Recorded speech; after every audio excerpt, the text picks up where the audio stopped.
জন্য আল্লাহ রাব্বুল আলামিন স্পষ্ট নির্দেশনা দিয়েছেন।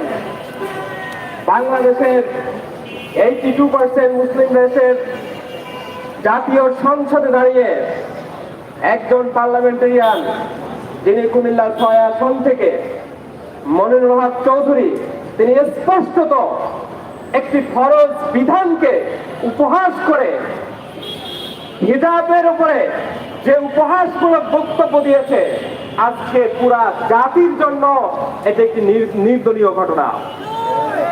এটা মুসলিমদের জন্য লজ্জাজনক যে একজন মুসলমান হয়ে এই ধরনের বক্তব্য কিভাবে করে দিতে পারে।